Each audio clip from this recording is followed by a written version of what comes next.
Okay, everyone, thank you so much for joining the Community Open House today. This Community Open House is all about making new connections in the study of rare diseases in children. Just as a quick introduction, my name is Jonathan Waller. I'm the Senior Communications Associate for the Children's Hospital of Philadelphia. I also work on the Operations Center team for the Gabriella Miller Kids First Data Resource Center. And I'm joined today by Dr. David Higgins. He's our Informatics Program Manager, also at CHOP and also at the Kids First DRC. So we've got a really nice agenda today. Really wanted to talk about our patient-centered origin, making the case that patients really were the driving force of what makes the Gabriella Miller program what it is today. We want to talk a little bit about the power of whole genome sequencing, why whole genomes are so important for us to collect and analyze in our research. David's then going to talk about some recent research discoveries using Kids First genomics that are really exciting. And also the opportunity of what secondary data use represents, and we'll define that a little bit. And then we're going to outline some ways that you as advocates and researchers can help build on our mission. So just some housekeeping, as you've been doing, please, in the chat, tell us about yourself, sound off, let us know where you're joining, across the country. We also have a questions feature. We've got some staff also on the call that are willing to answer some of those questions for you. So please pose them throughout the event. We're going to be sharing this recording and posting to our YouTube channel. So, we'll be making an announcement when that's done. And we hope that you'll share the recording with any friends or colleagues that couldn't join us today. And then, across anything, if you have any additional questions or ongoing information you'd like to get, you can always email us at info@kidsfirstdrc.org. And so, yes, again, we're going to start with sort of outlining our patient-centered origins for the Kids First program. And it starts with a little girl named Gabriella.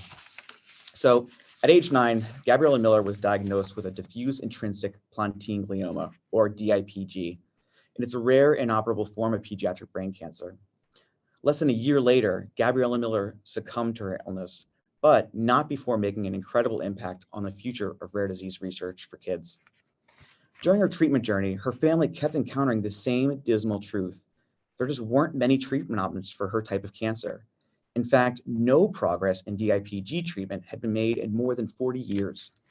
They learned that in rare conditions like childhood cancer, there just simply hadn't been enough data collected, enough research conducted, or enough funding at any single institution or hospital to make real progress in treatments like hers. Everyone saw that there was a problem, but nobody was working together to solve it. Through it all, Gabriella was a brave kid and not afraid to speak her mind. And so, with the help of her family and her friends, she worked as an advocate, speaking to communities, to the media, and to elected leaders, always repeating the same message: stop talking and start doing. Gabriella Miller's words were blunt, but they were honest, and they were enough to shake up those in power, in Congress and institutions, and even at the White House. In 2014, the Gabriella Miller Kids First Research Act was signed into law and mandated the end of taxpayer funding for presidential nominating conventions, instead transferring a whopping $126 million from that budget item to establish the Gabriella Miller Pediatric Research Initiative Fund. That fund allowed the NIH Common Fund to create this important program, the Gabriella Miller Kids First Pediatric Research Program, with the intent to bring researchers, leaders, and patient communities together to make real progress in the study of rare conditions in children, like childhood cancers and structural birth defects. We really want to set home that, most importantly, patient families and advocates have been key partners at every step along the way. They laid the groundwork to ensure key requirements were met, while experts created the Kids First resources for scientists, like our Data Resource Center and Data Resource Portal, as well as Kids First support materials like our website and information materials. To make sure that all data and resources collected through the Kids First program could be used by the largest number of scientists possible, patient advocates push the program to align with what's called FAIR data principles. FAIR stands for findable, accessible, interoperable, and reusable. They saw that only by providing fair data can we accelerate research that will lead to more effective treatments for kids diagnosed with rare genetic conditions. Also critical, it was patient communities who insisted the program created in Gabriella Miller's legacy not only focus on childhood cancers, but genetic conditions like structural birth defects, and that those patient communities and foundations be brought in as partners as well. But why study birth defects and pediatric cancer together? Cancer is a leading cause of death by disease in persons younger than 20 years of age in the United States. Birth defects are also common, being seen in about 1 out of every 33 infants born in the US. Research has found that birth defects and childhood cancers share common biological pathways. This suggests that on a genetic level, there has to be a common link across these seemingly unrelated conditions in children. And so what is the goal of the Kids First Data Resource Center? Our goal is that we're a collaborative pediatric research effort to understand the genetic causes of and links between childhood cancer and structural birth defects. And so we have a number of mandates. As part of the Common Fund's Kids First Research Program, the Data Resource Center is charged with developing data-driven platforms that can integrate large amounts of genomic and clinical data from different disease areas. We try to empower the collaborative discovery, engagement, and necessary partnerships across disease communities that are crucial for progress in our biological understanding of these diseases. We work to enable rapid translation to personalized treatments for patients diagnosed with childhood cancer and structural birth defects. And always, we're working to accelerate discovery for genetic causes and shared biological pathways within and across these conditions. As you can see from this slide, the Kids First Data Resource Center has seen some incredible growth since 2018. And while impressive in its own right, what this growth represents to patients is real hope and promise for progress in treatment. The more data points we have, the larger the sample sizes for patients, the more genomes we can sequence. It all adds up to more information we can use to zero in on impactful scientific discoveries. So now I'm going to hand it over to Dr. David Higgins, who's going to sort of dig a little bit deeper into the value and the purpose of some of the resources that we provide. Thanks so much, Jonathan. Yeah, so a big part of the Kids First data resource is a whole genome sequencing. So I wanted to provide a little bit of intro for folks to catch people up on what is whole genome sequencing and what is the power of this type of data for creating discoveries and breakthroughs for children.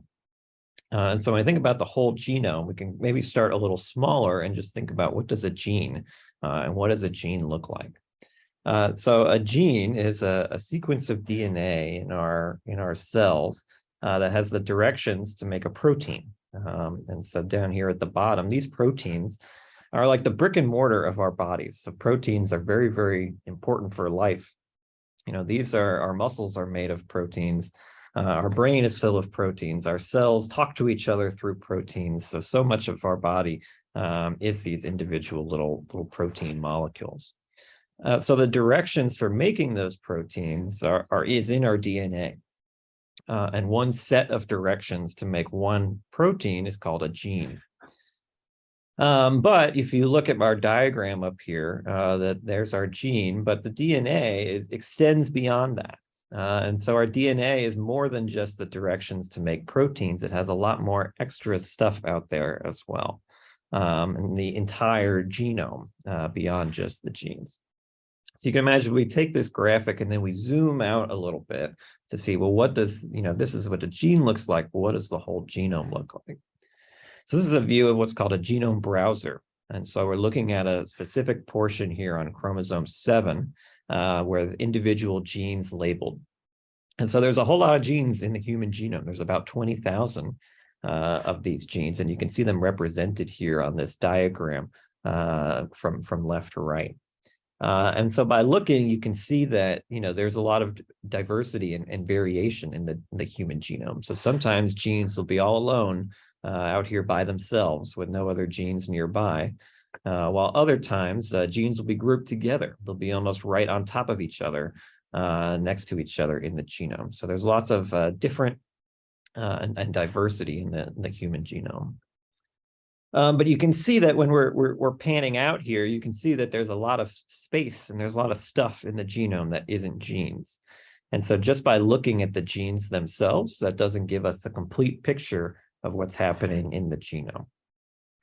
And so let me give you an analogy. And so if we're just looking at genes, that's an incomplete picture. And so here's another example of an incomplete picture. So if I share this list with you of 7 things, and I ask you, what are those 7 things and what do they make? You might be able to look at them and think, okay, that's, maybe some type of recipe. I see food, maybe it's a cake, ingredients that make a cake. And so, okay, you're correct. Those are ingredients to make a cake. But then how do you make a cake out of those ingredients? And so just having that list of ingredients isn't enough. You might still have questions about, well, what order do we combine the ingredients, or how much butter, and then what temperature do we bake the oven on, and how long do we bake it for? And so just having this list of ingredients isn't enough information. You need to have answers to these questions of how do we combine these things together in order to be able to make a cake. So just having the ingredients is not enough information on its own.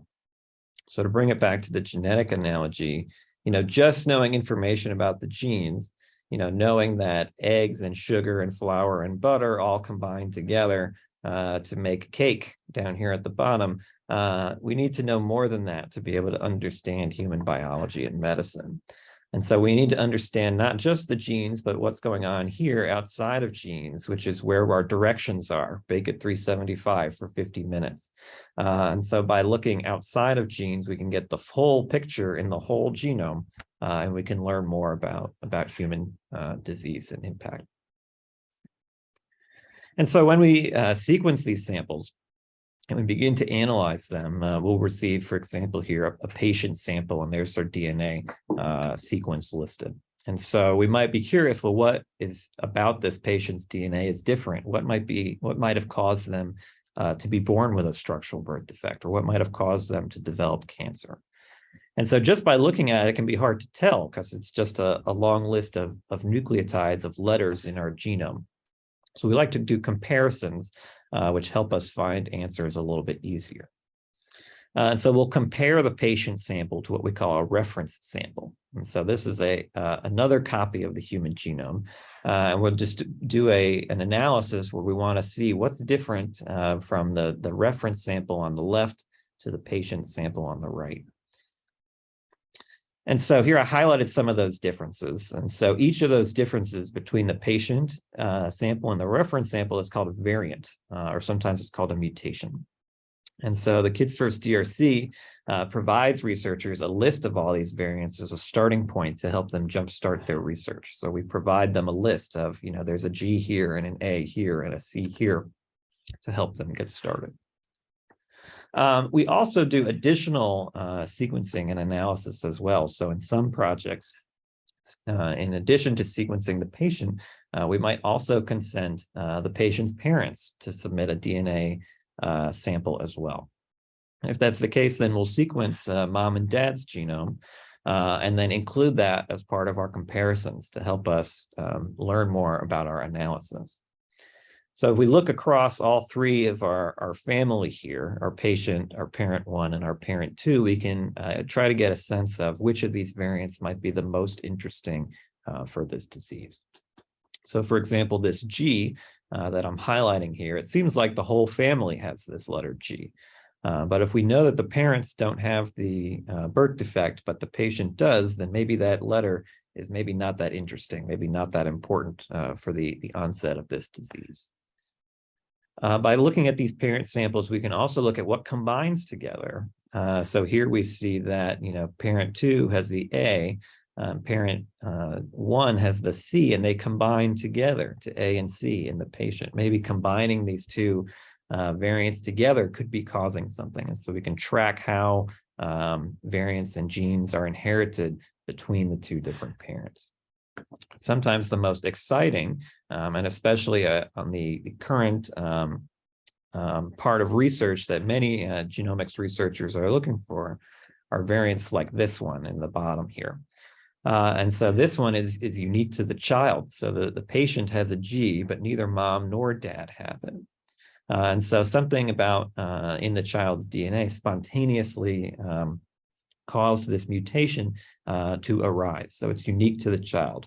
And so in the genetics language, we call that a de novo variant, something that's newly originating. And so this is potentially very interesting because we know that the patient is the only one that has the disorder in the family. And so therefore, perhaps this is what's being associated with that disease. So I introduced these terms because I'm going to be diving into some of our recent discoveries using Kids First data. I say our recent discoveries, but what I really mean is that our broad Kids First research community. And so the Kids First DRC produces and generates these files, but we make them available to researchers around the world to apply for, receive access to, and make discoveries. So we realize that no individual group can solve such a huge problem all by themselves. So we're very interested in sharing and collaborating with researchers around the world. And so these are some of their recent discoveries within the last 12 months that have been published in scientific journals that I want to highlight and share with you. But before I dive into that, I want to talk a little bit and just emphasize, how does all this genomic analysis, how does this ultimately impact patients? And so by talking about all of that as changes in DNA sequences, those changes in letters in the DNA can result in changes in our proteins. And ultimately, those different proteins can contribute to pediatric cancer and structural birth defects. And so knowing which of those DNA changes are causing can improve and help patients in a lot of different ways. It can improve diagnosis, and so it can allow medical professionals to diagnose patients earlier, quicker, more accurately. And it allows care providers to be able to accelerate the development of prevention, early detection, and therapeutic interventions for these patients from as soon as they're diagnosed through the rest of their lives. And so by learning more about the genetics, the acts of researchers are giving clues as far as which genes and which biological pathways are contributing to these patient conditions. And so understanding these pathways is very, very important when prescribing care for individual patients, especially in our pediatric cancer studies. And so understanding the genes that have been disrupted allows researchers to be able to develop new drugs and treatments for future patients in the future who may also be diagnosed with these conditions later in life. All right. And so I'm going to highlight 5 stories today. And so each of these stories is a peer-reviewed, associated with a peer-reviewed journal article. And so I've included the links here, and they're also available online. And so you don't have to take my word for it. I encourage you all to check these out at the conclusion of our meeting today. But I'll be explaining a little bit about what the researchers found using Kids First data and how it all ties together. So the first story we're going to look at is a story looking at Ewing sarcoma. And so if you don't know about Ewing sarcoma is a common bone and soft tissue cancer.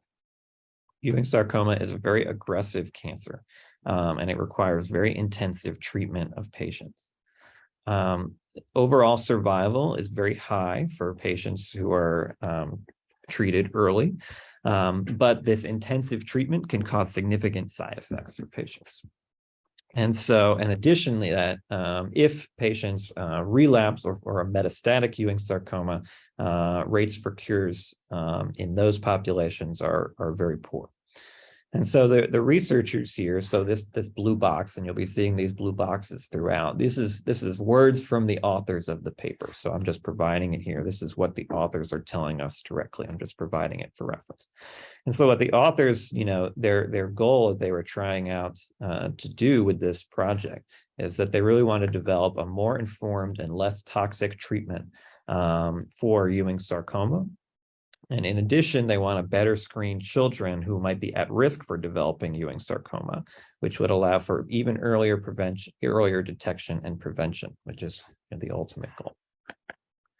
Okay, and so this is a model of their analysis here. And so these researchers who were studying Ewing sarcoma, they used Kids First genomic data to increase the power of their existing study that they were already working on. And so up here in gray, again, this is a model of their research study. They were studying a pan sarcoma. So there's actually multiple types of sarcoma. So there's Ewing sarcoma, but then there's also rhabdomyosarcoma as well as osteosarcoma. So around slightly different cancer types. And so they had a very large study going on already with 1,100 patients, but they weren't quite getting to the point of a conclusion. And so by looking at the Kids First Ewing sarcoma data, it allowed them to be able to enhance and confirm their findings from their Ewing sarcoma patients. So you can imagine like a funnel that they're providing here. Beginning with this discovery cohort, they were able to find a broad set of genes. And then with the addition of the Kids First data, they were able to narrow and really dial down to a very specific set of genes that they found associated with Ewing sarcoma significantly. So what are those genes? So they looked at those genes and they tried to figure out what the function of them is. And they learned that the function of those genes is that they're involved in a pathway called the DNA damage repair. So DNA gets damaged inside of our cells. We have a set of genes that are responsible for keeping an eye on the genome. And when they see a damage, they try to repair it accurately as quickly as possible. So our genome is very conscious of the status of it, and it very quickly tries to, with a high fidelity, make that repair as soon as possible. What was found is that these patients with Ewing sarcoma are more likely to have variants or mutations in genes that are part of this DNA damage repair pathway. So they're more likelihood than the control, the other genomes that the researchers looked at. So what this means is that patients with Ewing sarcoma, their cells might not be able to repair DNA damage as rapidly or as accurately as other people in the general population. It's already known that Ewing sarcoma is actually associated with chromosome breaks and what are called translocations. And so these disruptions in these genes that are involved in DNA damage repair may make those chromosome breaks more likely to occur. And so of the Ewing sarcoma cases in the Kids First data set, what they found is that about 10% of them had a mutation in one of these DNA damage repair genes. And interestingly, they were able to look back because the Kids First data includes sequences from parents as well. They were able to look at trios, little family trees. So here's mom, dad, and the patient. And they were able to see, well, where did they inherit these from? And so each of these mutations could be directly traced back to a parent who did not have Ewing sarcoma, but was carrying the mutation and ultimately passed it on to their child. And so then to wrap it up here, again, in the words of the authors, this study provides the foundation for genetic testing for individuals with Ewing sarcoma, and then also look at cascade testing for family members as well. So this is our impact for patients is better diagnostics to look in the future. So this is a great story about Ewing sarcoma. And these researchers use this Ewing sarcoma data. But what's wonderful about Kids First data and genomic data in general is that it can be reused. So there's this power of secondary use and secondary discovery. So the genomes can be used by multiple people. Multiple people can access them and use them in their own research projects and their own discoveries. And so here's another example. So this group of researchers, this is a different group of investigators. They're also studying Ewing sarcoma. But they study it completely different from a completely different angle. They're looking at mitochondrial DNA, haplogroup, and genetic ancestry. And so it's known that Ewing sarcoma cases are more common among certain demographic groups.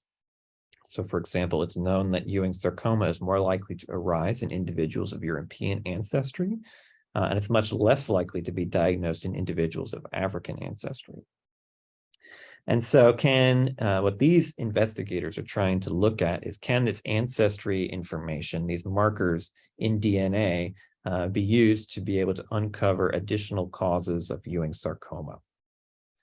And so specifically, they're looking at DNA in the mitochondria which provides this really interesting inheritance model where it's directly received from mother to child.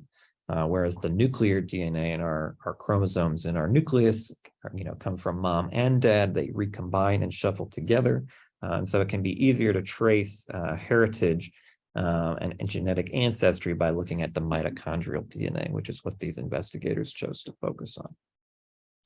So again, so this is the same Ewing sarcoma data, but now we're looking at it a different way. This is secondary use.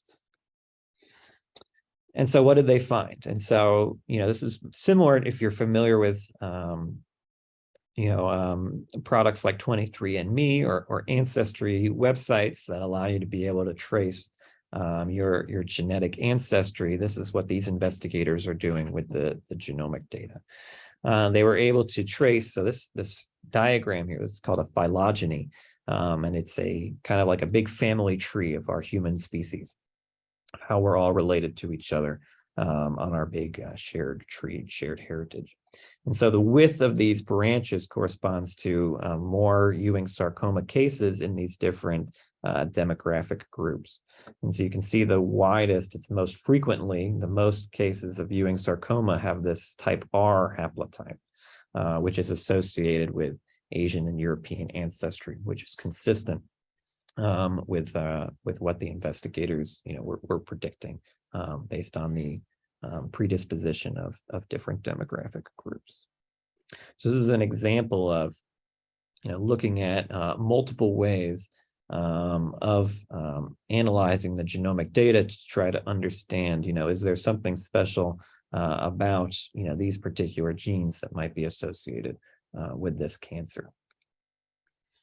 So my third story here that I'm going to switch to is going to change gears a little bit. So now we're going to talk about non-syndromic cleft lip, sometimes with cleft palate. And these investigators are looking for de novo mutations. And don't forget about Ewing sarcoma. We're going to come back to that in a second. So an orofacial cleft is caused by the failure of tissue to fuse properly during fetal development while we're growing inside of our mother's womb. So here's an example of two examples of what's called a unilateral cleft lip shown on the right there. And so this treatment for cleft lip usually requires multiple surgeries.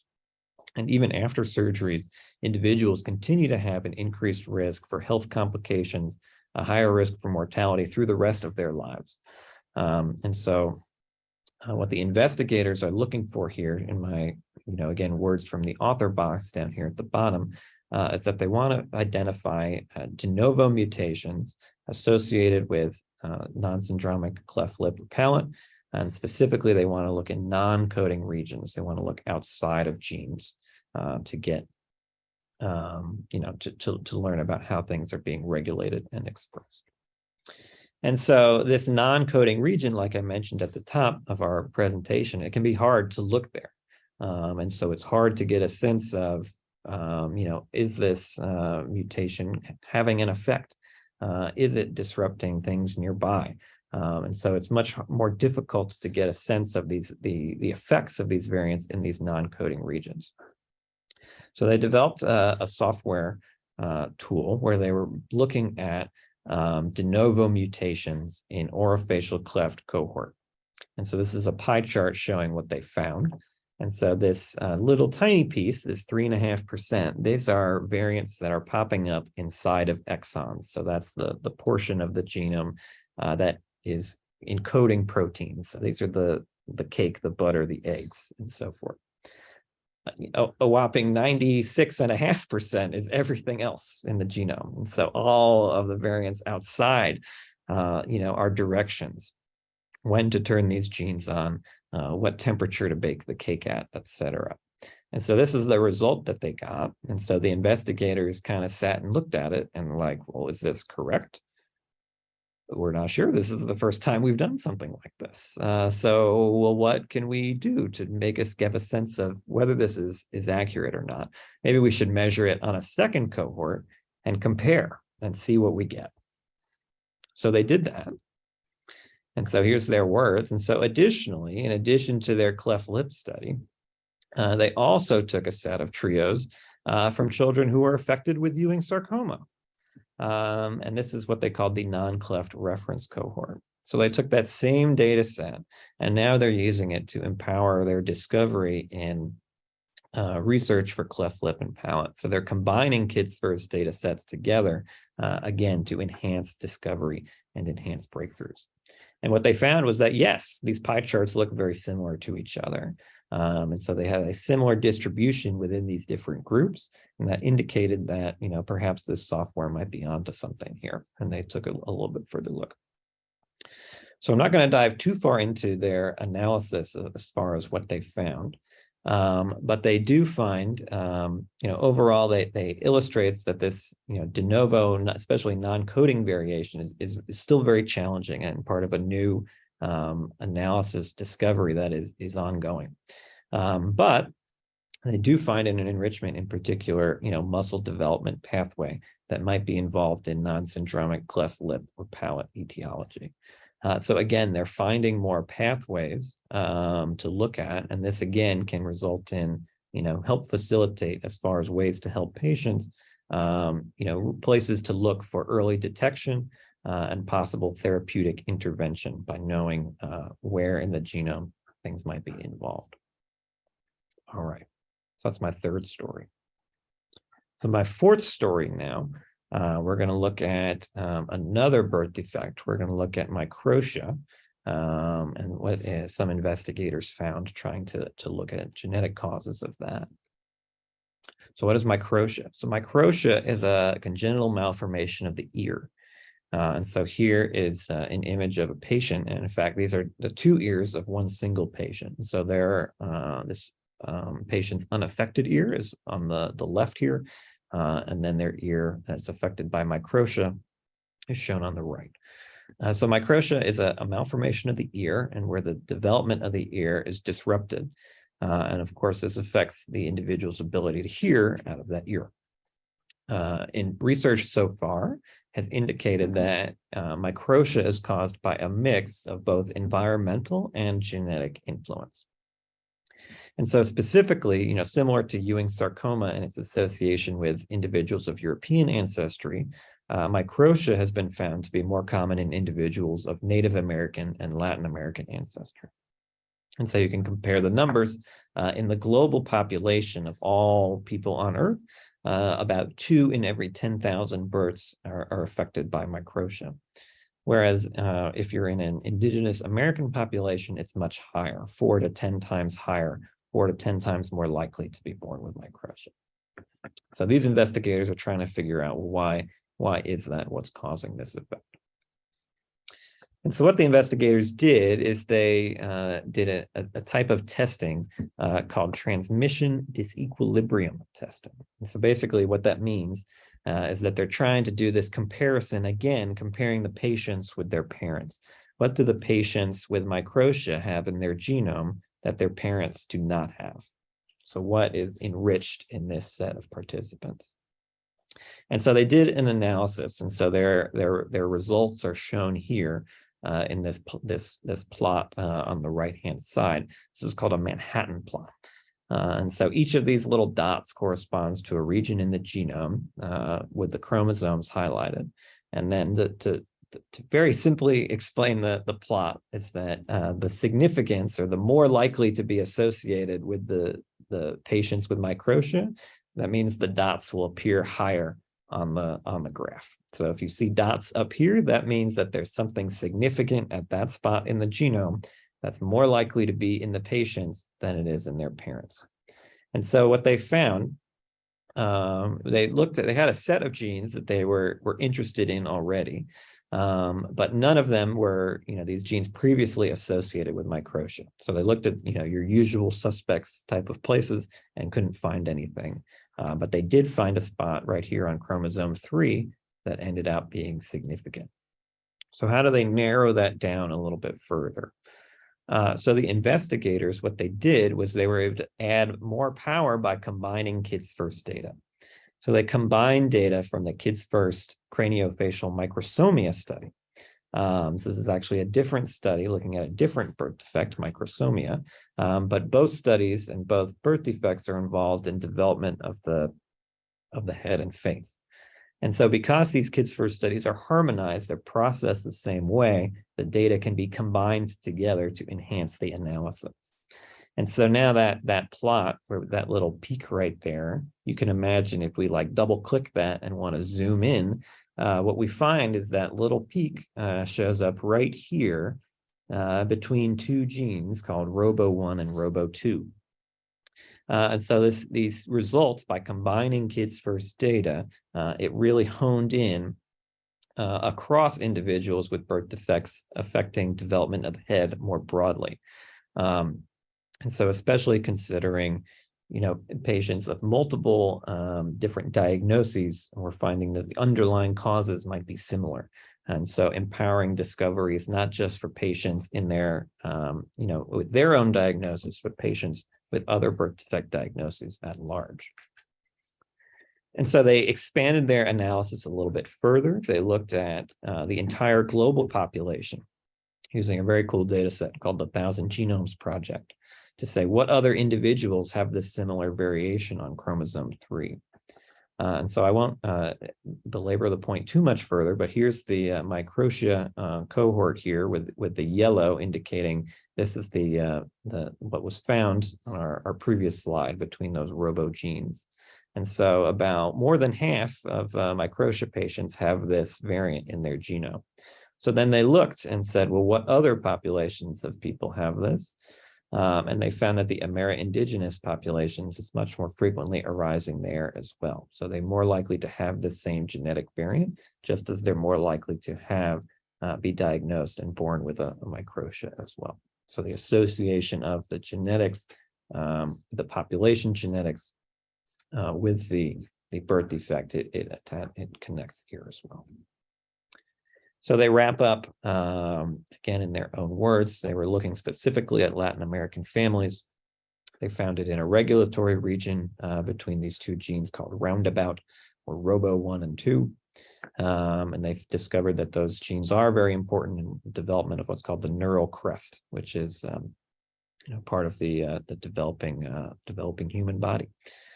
And so the results indicate a shared genetic basis for microtia and other craniofacial abnormalities, as I was talking about on my previous slide. So we're connecting across multiple studies, patients with multiple diagnoses, and the discoveries having a larger benefit throughout. All right, so my last story I want to talk about is involving a birth defect called esophageal atresia and tracheoesophageal fistula.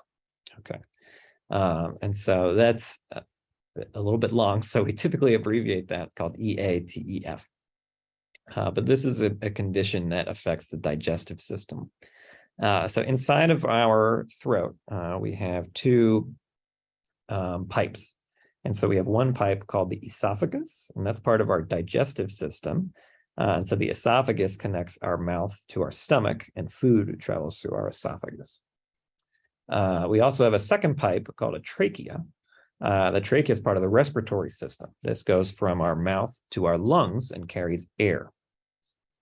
These two pipes start during development as a single pipe, and then that pipe splits into two and becomes two different pipes, the esophagus and the trachea. So sometimes that split doesn't happen properly, and so that can result in what's called an esophageal atresia or tracheoesophageal fistula. So you can see here, the pipes are not plugged in correctly. So this can be very bad because normally, we want food to go to the digestive system, we want air to go to the respiratory system, and we want to keep those things separated. And so when our pipes are not developing properly, that can be a very scary condition for a very young patient. Additionally, more than half of patients who are born with an EATEF are also born with other health conditions as well, such as heart defects. Okay, so the investigators are looking at, well, what are the perhaps genetic causes associated with this birth defect? And so they, without going into the nitty-gritty genetics, they were able to find a list of variants in genes that were associated, more likely to occur in these children who were born with EATEF. And so at this point, and with all of my studies up to this point, a lot of what I've been presenting and what the authors have been sharing with us is association. So it's more likely to have it in this group than in that group. And so it's a lot of mathematical analysis and statistics and things like that. So how do we know? Is there a way that we can go a step further, and can we actually test these genes? And can we say, is it possible that any of these are causing developmental issues in the esophagus? So the investigators did that, and they took a step forward, and they tried to recreate these same disrupted human genes, in an animal model. And so they were able to validate their genetic findings in animal models a little bit further. And so they looked in xenopus, which are tadpoles. And so it turns out tadpoles are pretty genetically similar to us as human beings. They have a lot of the same genes as we do. And in fact, they develop pretty similarly as well. They also have an esophagus and a trachea. And so what they did was they took a picture of the tadpole as it was developing, and they were seeing, a healthy young tadpole has two very distinct pipes. So they have the esophagus and they have the trachea. Looks normal. So then what they found is that they took these same genes that they found in their human population, and they inserted or disrupted those genes similar to how they are in the human patients, and said, how does this affect the development of the esophagus in the tadpoles? And what they found is very exciting, because you can see that there are disruptions in the tadpoles. So it provides very specific evidence that yes, these genes that we first identified in our human patients are actively causing disruptions in this developmental pathway in this animal model. So we're connecting the human genetic finding, we're using animals to validate the finding. And then, they propose that we can bring this finding back to benefit our human patients. And so this is again in the author's words. So esophageal atresia, like many other abnormalities, doesn't have what's called a ClinGen expert panel. So there's no set of genes that people can look for. There's no, really like highlights spot in the genome that is associated with this particular birth defect. And it hasn't even had a formal evidence review yet. So we're still at the more preliminary stages with this particular birth defect. So the evidence in this manuscript that the authors share will significantly add, evidence to this review once there are more analyses done. And what this will do is this will allow an improved diagnostics for these patients. And so there will be a panel for EATEF that geneticists can screen and look for in order to be able to identify, whether patients might be born with this birth defect, and better inform their care team as far as how can we intervene with these patients and give them, the best chances for survival and treatment. All right. So I'm going to pass it over to Jonathan here, and he's going to tell us a little bit about some summary points, and he's going to kind of take us to the conclusion. Thank you so much, David. Those really phenomenal presentations and some really exciting programs. And so, we talked a lot. Oh, 1 second. Should be able to see me now. So, we talked a lot about quite a lot today. And though, the scientific findings that we presented, sometimes they can be pretty complex. But, we hope that you'll walk away from this understanding a bit more about how valuable these resources are to scientists seeking to improve the lives of children. And so, in the first example that we shared, you saw that researchers were able to pull crucial data from Kids First in order to confirm findings that were originally seen at the beginning of their study.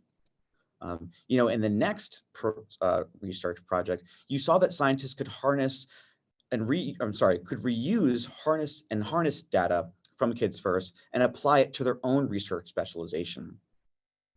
Researchers have been able to use established data and resources found through the Kids First DRC as a solid reference for comparison, further independent research, and possible links between diseases. They've been able to pull data from the Kids First to build out analyses and to encompass a much larger scope than ever before. And finally, they were able to incorporate Kids First data into real-life laboratory settings using animal models, confirming how some genetic mechanisms could affect humans. And so new discoveries are well on their way.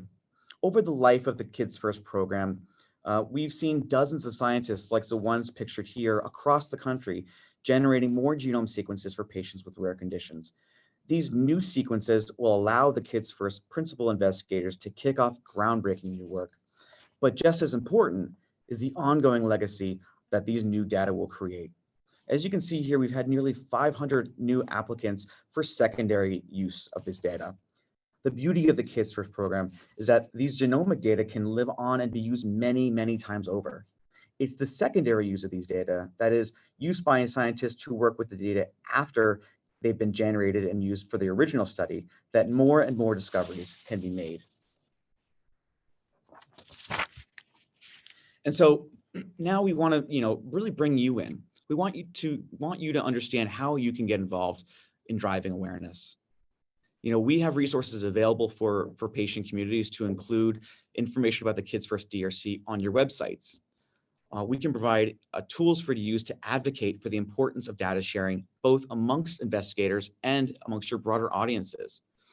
And we also share Kids First news and events with you so that you can share them with investigators to participate in trainings and programs, provide updates and funding and opportunities for new research, and share some success stories and research spotlights. And we want to be with you throughout this whole process. You can reach out to the Kids First DRC team to get answers to your questions or to learn more about the resources in your area of interest.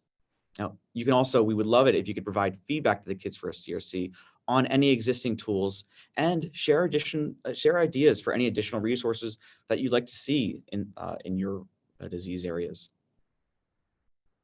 And so after this presentation, we really invite you guys to take the next step.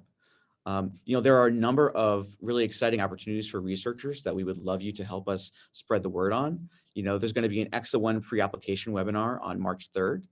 We'll have an Elements of Style training in the middle of March for our Kids First and the NIH's Include programs. We offer office hours for investigators on the third Thursday of every month. And we'll also be sending you guys some template materials. So you can follow us on social media at Kids First, email us at info@kidsfirstdrc. And we love data here at the Kids First DRC. And so we would love it when this webinar finishes if you can do our post-event survey. But you should also be reminded that following this this presentation, we'll be sending all participants a specialized email with links and more information about all these exciting opportunities and the research projects listed below or listed here, along with any template materials that you can use. And so we just want to thank, this is truly a group effort. We have researchers and experts at a number of, programs that are partners in this project, the Children's Hospital of Philadelphia, St. Justine's Research Center, the University of Chicago, Valsera, formerly Seven Bridges, Vanderbilt University, and others. And we want to just thank them so much for their continued contributions to the Kids First program. And finally, we just want to thank you again, our attendees today, for listening in and coming to our community open house. And please reach out. Following this event, we hope to continue collaborating with you from this point on. And so we have a little bit of time left, and I wanted to open up this forum for any questions. And so any folks who might have questions for David following any of the research projects that he presented, you're welcome to ask them now, and we'll give a minute to see if anyone has any of those questions. And of course, if you can't think of any, at the moment, you can of course email them to info@kidsfirstdrc.org, and we'd be happy to address them. So it looks like we are, finishing a little early, which is really wonderful. And, again, we thank you guys so much for joining us today. So please, when the webinar ends, please take a time. There's just 6 questions in our post-event survey. Keep an eye out for our post-event email to all of you. And again, thank you for joining us. And please share this recording once we post it to YouTube with any colleagues that couldn't join us today.